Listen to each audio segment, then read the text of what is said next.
नगर कीर्तन कढ़िया जा रहा है। इसमें बहुत सारिया संगत पहुंची हुई हैं। संगत बहुत सारिया संगत देख के बहुत मन खुश होया है।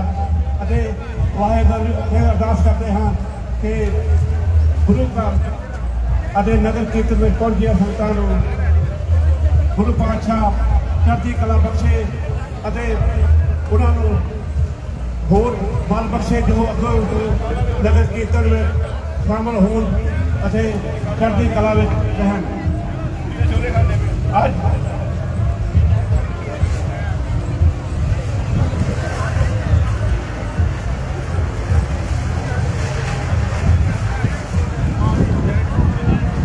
वाहिगुरू जी का खालसा वाहिगुरू जी की फतेह। असी मैं बेनती करता हाँ और थोड़ा जिहा करो मैं वीर जी थोड़ा जिहा करो थोड़ा जिहा करो स्टाल नूं। मेरे बहुत ही सताज मेरे बड़े वीर सरदार वीर सिंह सुभानपुर जिथे मेरी बात सुनते हो वो भी सुनने वास्ते संगतां नूं बधाई देणगे जी।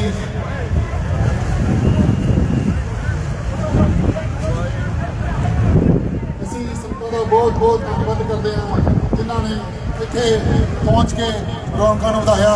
ਇੰਨਾ ਬੱਦਲ ਦੇ ਬਾਵਜੂਦ ਹੁੰਦਿਆਂ ਵੀ ਇਹ ਸੰਗਤਾਂ ਇੱਥੇ ਬਹੁਤ ਹੀ ਉਤਸ਼ਾਹ ਦਿਖਾਇਆ। ਅਸੀਂ ਸੰਗਤਾਂ ਦਾ ਬਹੁਤ ਬਹੁਤ ਧੰਨਵਾਦ ਕਰਦੇ ਹਾਂ।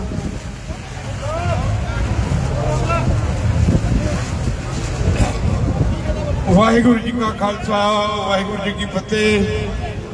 हुण असीं इस वेले जो 21वां महानगर कीर्तन जो साडे मास्टर जी मेरे पिता समान सूबेदार सरदार अजीत सिंह जी उन्होंने बरकरदार सरदार वीर सिंह जी सुभानपुर सरदार बलविंदर सिंह जी सरदार सुखजिंदर सिंह जी ते समूह परिवार वालों उन्होंने बच्चों वालों समूह परिवार वालों और मेरे छोटे वीर सरदार हरजीत सिंह जी गिलजियाँ जिन्हों का इत्थे बहुत और नाल ही मेरे वीर राज हवाला जिन्होंने रेस्टोरेंट और लंबड़जाट इत्थे जो कमेटी की सेवा कर रहे हैं।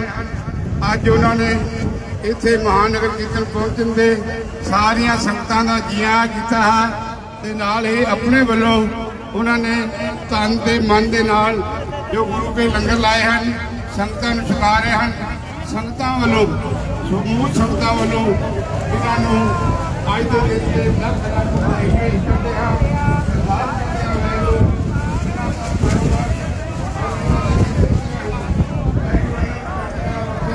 और सिख कौम ने इस तरह